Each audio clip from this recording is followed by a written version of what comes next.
Alaikum salam.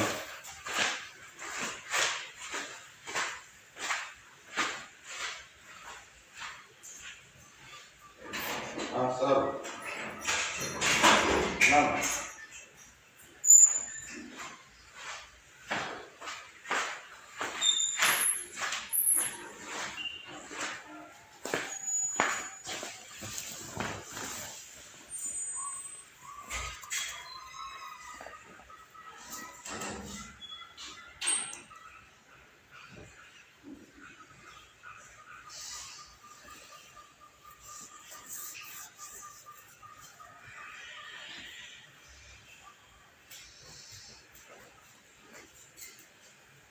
Ikayel mano. Ajuba abe kandir ne am.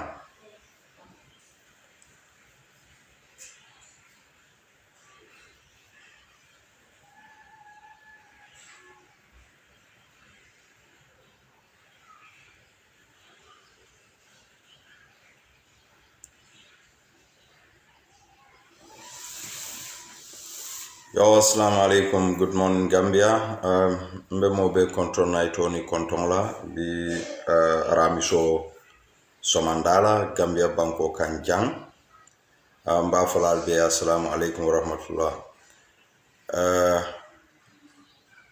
Yo nka liro felenta sutiara tongla dual kele fo ala sembe ma be nyin carte fayola kayra kono hani kaba mansi nse dua fo ala sembe mo kende ma be ala senso sima ala ni jata kenda carte fayo se kayro kono ay ban kayro kono ay konti kayro kono fon sa fo wi UDP kayro kono alama ala okay. Yo baden Gambian kolu komin nakacabita fanna min na dron wolo mu ko min be nyim bankun kan diaspora kolu Gambian kolu kal tentu bake especially UDP molu UDP e kal tentu bake andum niaje kal tentu albe o baro ke kanne sombal numbara law kam bake nalma lafa alkana tala banku din kendol le malti min fanan bebe fo kan alnga tuje jawol ye diamu bawo jawya yeta fayeta fosilan ikasa ya duwa moye kunu ngamral be kibaro moyle ba fola ko ha ko alma ajam falala ko ba Usain fatal alhamdulillah bar ngamira momo e Banjul rally jube ye ba Usain jele on virtual abe diamola aketa rally bati Banjul rally aduta bake Lord Mayores anala molu yeduku kende balake Banjul o keta rally timi yalon ka keta rally nyon tawti bar lafta min folale nyim bankun kanjang diaspora kolu alal sondo mo tenkundi alal sondo mo tenkundi ferem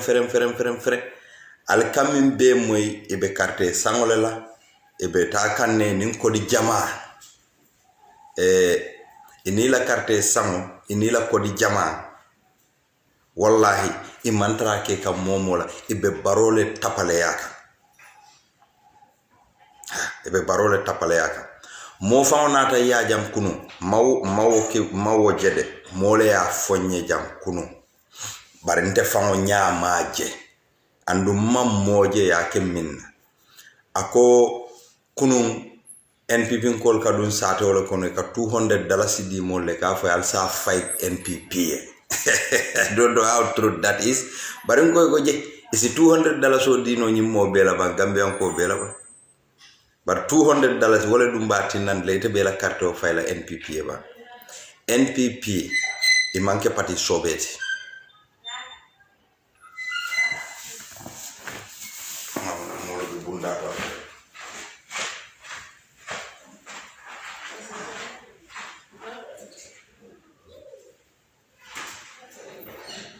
Saro, kabani pancho. Alia. ¿Qué pasa? Aparte, ay,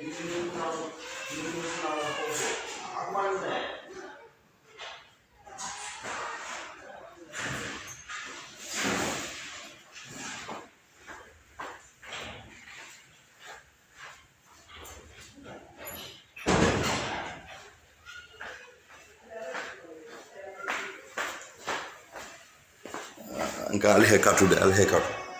yo mbe min fo kanale wolom ni talal sondo mo tankunde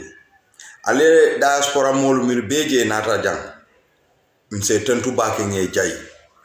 nte famo ben na chiamano min keta ma fo de cham mba tentu la bake mba jayla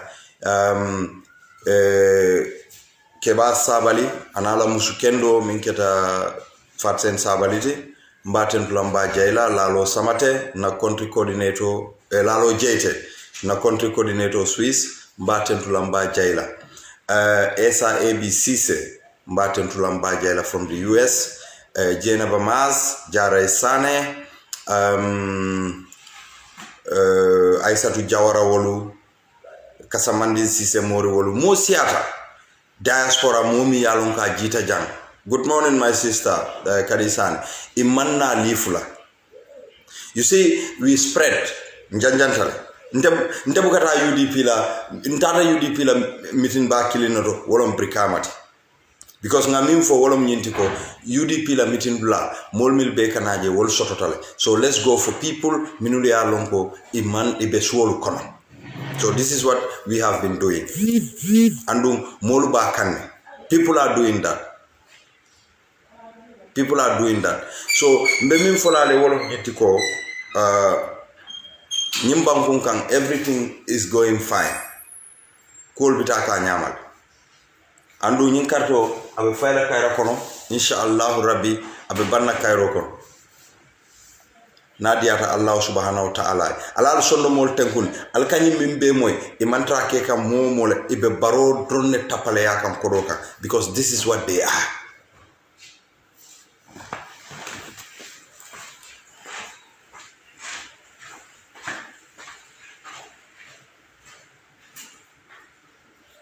Yeah.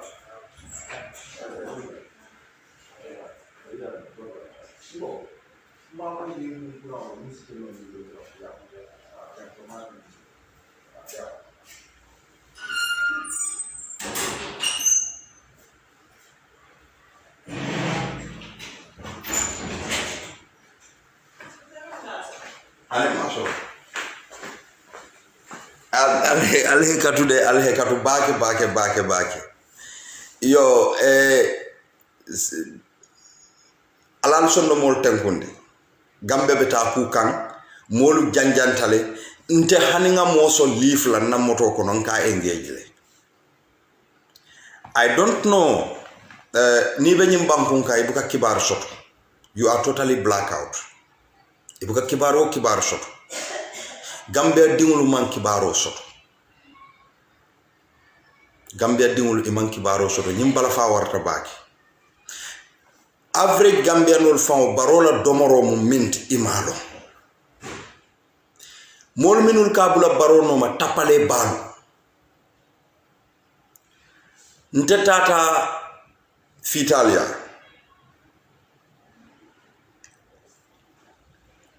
ning because nteka mol engage le nke approach le nge engage nge nyinin ka so mbije yara fan boydo beje akabota banjulle something daw MPP nkolo mati barinte malon nate nyo kontonne so mbe kebado engage kan talibolo mu anata ak ngamira ak daral le babula ka mol karandi so afana be sirin yiro koto in Joshua all Joshua so nga engage wato minna nyimboyo ye moyembe diamola banjul boni ato fonyela ko ate fama wollo UDP form bari nga nyini ka sai munete bondi UDP tata NPP he cannot explain anything aboyo hasidiata back jawyata anganiyo sunkan because munamu nga file fanka ko ni lafita hani wo keba fanka ko bari sai ni lafita ntebe programme jola ini nyin kambano eta radio to ale diamuje amaso akobi Itelbe atebe 15,000 youth march abe wala organize la in Banjul ati ay min fo ngai ko albe last minute kodole busu fero to barobul. These are very wicked people. Banjulun kolom nga mistake o minke, but after nata je ko nyimo useless rin sifal lebe baro no kan ibe baro dup kan iba nene kan totally actually. So alal sonno mol tenkun ika kodo busi baro lay tele alo ke la kodo dundi dami but that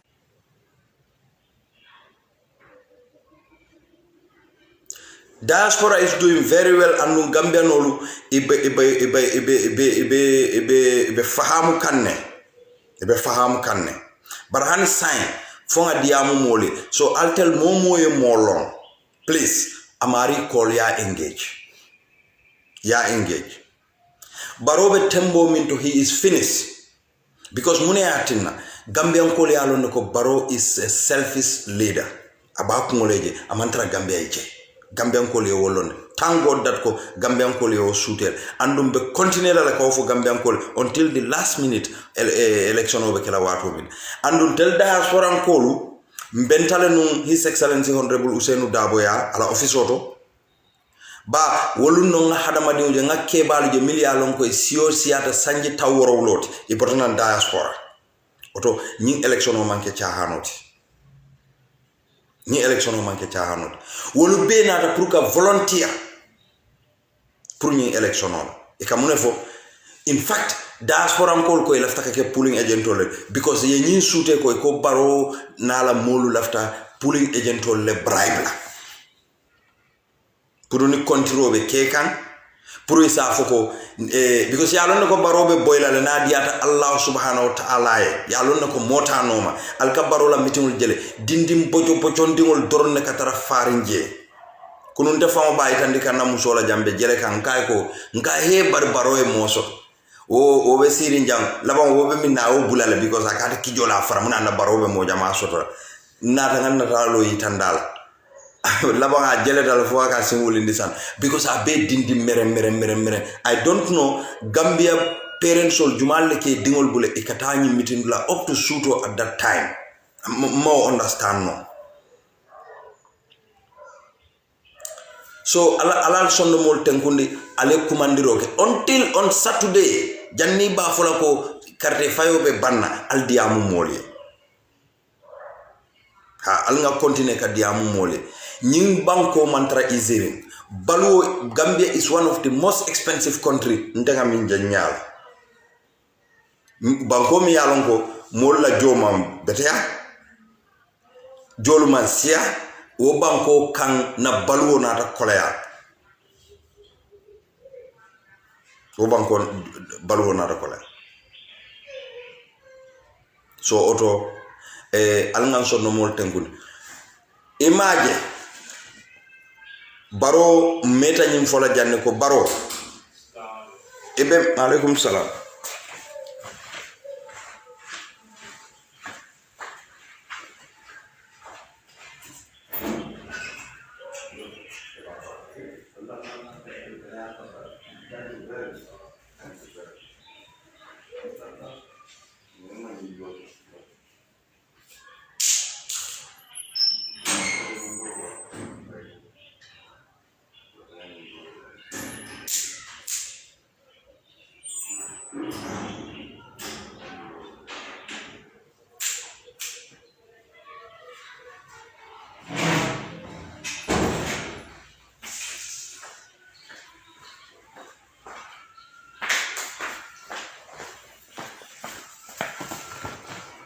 So alal sonno mol tenkundi people are here for work montel man na livula nga itandila lako nyim banko mun na bankol ti birim baro ya miracle da baro mu jamfantum balati baro man beteya wala tan mol minul be diaspora e ko ka baro support alal fanglu jube kuba baro ma mol distinguished de akob diaspora kol mu ba feñol leta ko manke fenti ako mu fufulelle ako hani sise bungo malono tonya man sise bungo lono barin kayle mako e fon sa lono wala hatine ite man sobe ya lafte bondi la man sakunda ngam president sobe o sambana isaje mo bese sise bundi lono mo bese stenoje ha malono re baro e fango koroside janni be kala president e ka kumo fay minulu kan ye fango korosi fo mimbe wol bulu o bete bulle nun kuno inyante fango koros la wala bakele wala atina we have to fight this fight together nga baro bondije mol minul be diaspora e ka fo kon tel ka NPP le support oto mo furi wol mu wollet because mune atina baro ya mirako akatiketo joala molu minuli ni nata ay dinkira dila ni nata ay moto dila ni nata ay jibakono kodo dila akoy ko altali alfalu nek ya kay ayamira ko diaspora molu minul be nata be wala nya bari mbay tan la barola ko e ko minul mu fufuleti etele ye jayi jam kuno yekumo be foyma bari mela camp je ibe nyami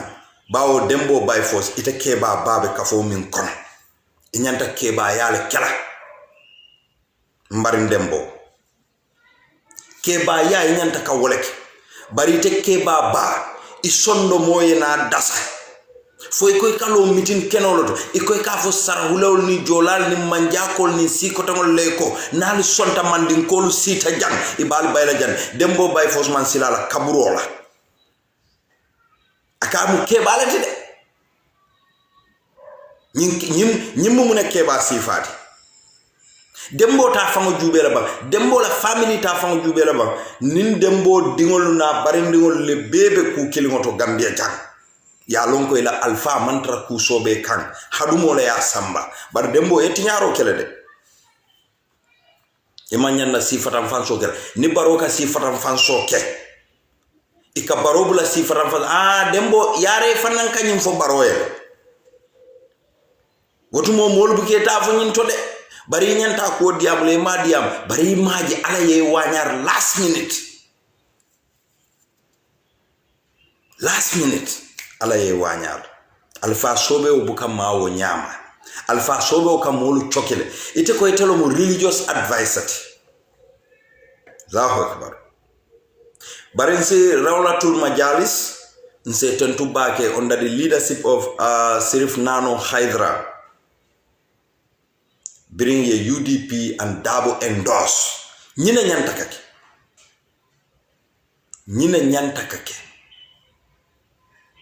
bari ite tarra siri ni ko mansa kurungo alnga bondi ite ko nimmi o moyo bondi o kango nyanta ka kuntule o mansa kurungo la nyanta tula mol kunta tara tajirante yal bari ni yo bondi do milia bondi tani boro etaje annun carte wala be bulude e bebe carte o fayla molede so ite katu carte o fayla mansa kurungo drone minna mi yalon ka manke mo kendeta manke mo sobete dembo by force ke baba yellow meeting kenor ite man kuma soto be min fola gambian kole because alma agenda soto ngeda malubati ye bojam kunda be malundi ye kombo kabilo be malundi katu jambur manke kabila chahanti kombo kon dembo bota sato minto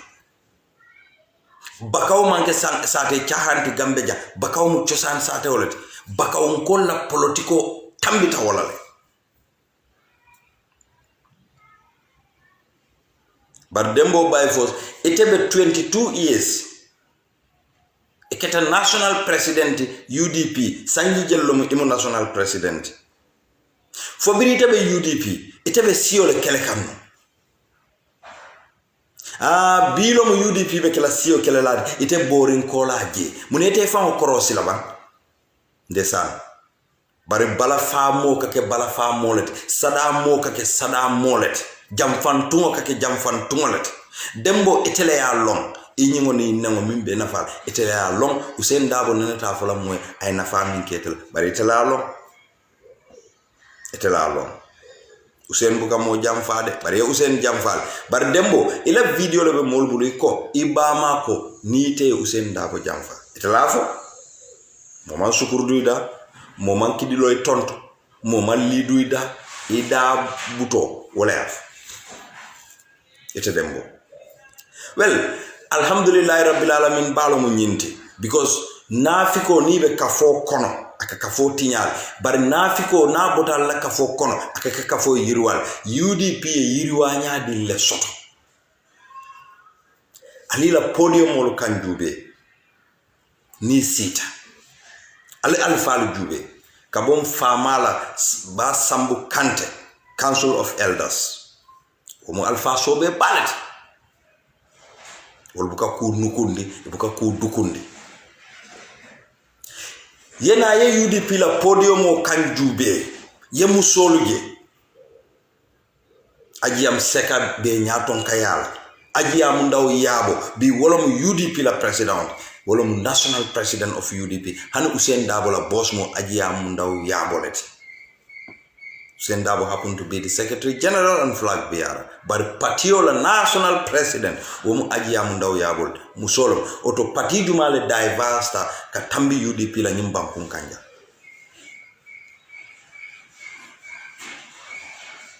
andon Gambia dingolu ebe kalamutari nkale kunu ni mole kachata ako ate lafta la karto di la mamma kandele aliyalo ne munam mbadi ngolo mu fulolo mu abe mamma kandele no kam fulaya doron bari alhamdulillah na kachata wallahi na kachata akalitanya dankatanya akonye mbenna karto di la UDP la kabala karto chikala badi la UDP la badi APR sinkolu fanalu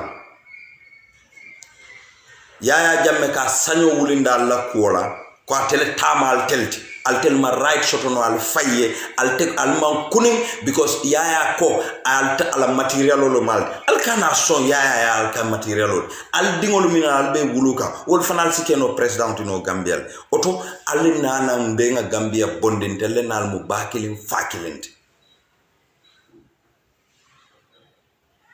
momo e jola bondi Gambia sio kono dro ye Gambia fale ni mandin ko bondi e Gambia fale ni surwa bondi e Gambia fale ni fulo bondi e Gambia fale dembo bay foske baba aman dolomin aman nyama saba aman munkuma dembo bay foska kalo adama baro nyaakilon la kalo Gambian kol nyaato akaka fo wolle ko nale carte o fay mandin kolye Allahu akbar amalo ngabe lorin damin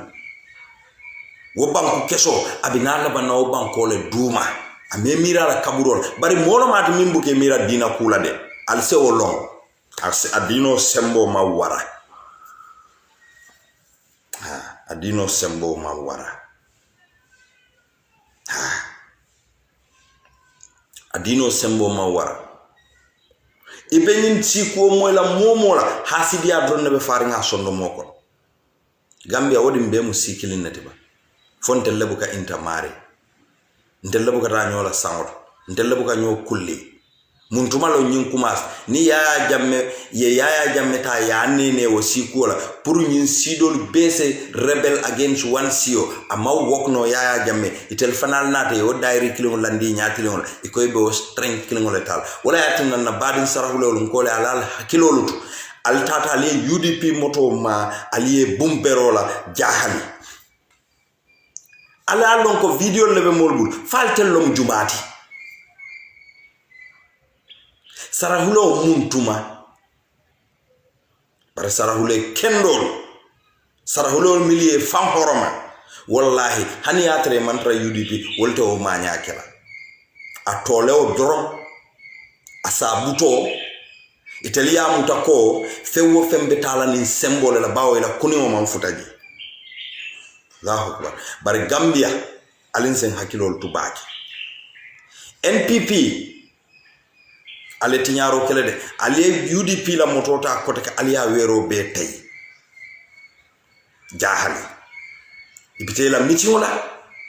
nite mantar tale la meeting la kanataje baralbe attaque la albe bun muntumalon jahali keta NPP muntumalon NPP formed baralla hakili doya lo mol minul ma be tawoto hakil doya ba yo yalon Gambia police force wolte ku kala je wolke badle ni sa tambitalom sa kuruntuno etel ka wala lipa ha yalon wo wato sembeten tella fenkete luwa tamande ye kali wolela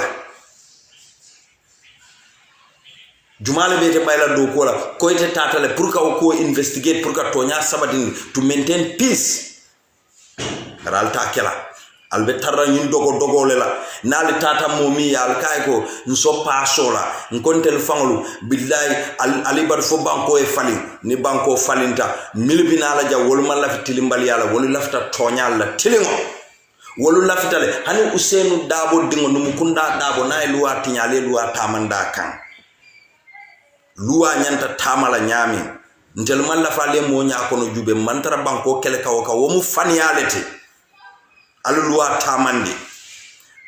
wala yatinna if the deputy police IGP katalo akaka IEC la molle address he is the least qualified person momin lota jako executive orders are considered as a law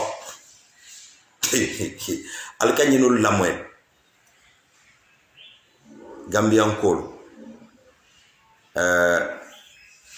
bare inshallah tumando me kacha dolu kala bi ne ala neo siala mimbe caring pamodian invite je for short discussion mbitala je mbediamula mbaringol ye kombon kolu basen kolu ali MB Kurubali Tentu Gambian kolu ali MB Kurubali Tentu that gentleman is doing a great job in Basse. MB Kurubali mbafole thank you. Abubakar Sidik Jamme Pata Sidi Kanwolo they are doing very well. Kejaw Toure ngajele na brother Ibrahima Tunko Marina we know kwenye fight for la koma Sehu Sedili Granata he doesn't rest. He just entered in the field to fight for Gambia. But Gambian called parental. Gambian people want to take back their country and then hand it over to lawyer Ousainou Darboe ay tonya tamandi nyimbangunga and inshallah wobe kelale. So mbal tentula, mbal jaila. Mbal tentula mbal jaila. Alama alay Cairo sabatin. Alama alay Cairo sabatin de. Nyin karto be fayla Cairo kono mbe baro wutula je. Inshallah Rabbi. And the lawyer Darboe is physically fit. Doctors advice from drone he need to rest. Have a shogun ala health man any problem so it's just an injury or injury fanan ibat kanne alim benga so duala ke bani is fine.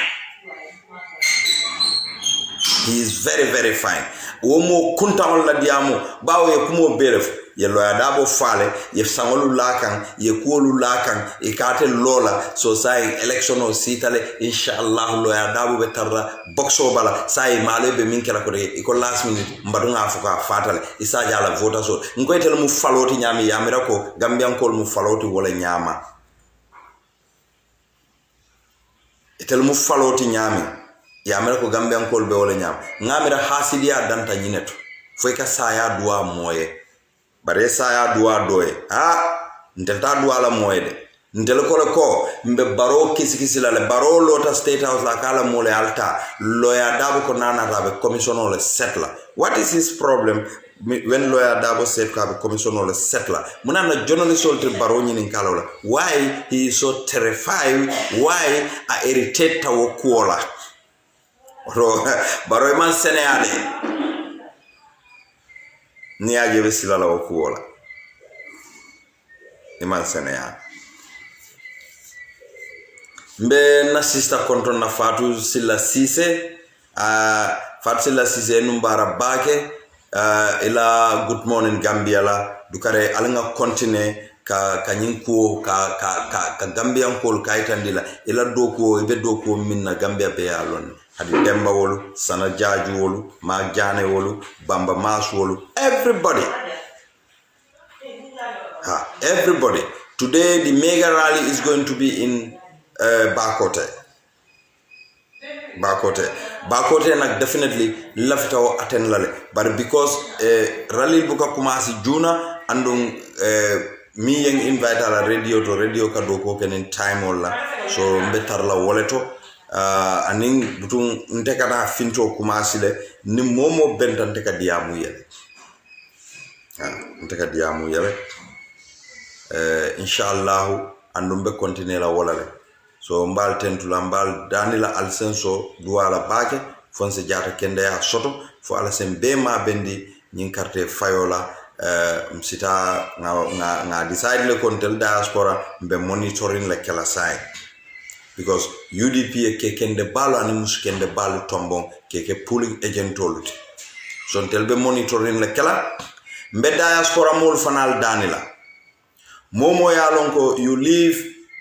be living polling station ol ma fan minna dukare ni moto be bulu nsikara make sure that ko nka rotate ngalon na polling agent ol la nitol mu minti ntede sibiti lungo nkonna musoele wolu be domoro siandlale because domoro UDP ba di la polling agent ol lale ibe jola ibe jiba kono kodo do dilela ibe nim fengol dilela barente nga decide fananko polling station bentela ma fon la jang nde fanambe UDP la polling agent hol mbe domoro sambalele mbe mim fengo sambalele mbe jio sambalele mfanambe o ndingo tala pour kawoke andu ngalon ko mo jamal le fanal be o kela minule alon ko botanan diaspora ibe around the area so butungala baraka bake mbal tentula mbal jela for pruning somanda good morning solar drone progal brief from drone everything is getting fine here I'll come in moy jana ni nata jam mantra wonyam no it's not like that mantra wonyam they are making their plans ikoritale ikapran furun drone nef ibe kodo tala baro bulu jamin bro ibe drone so ala baraka bake mbal ten plan mbal jala ala baraka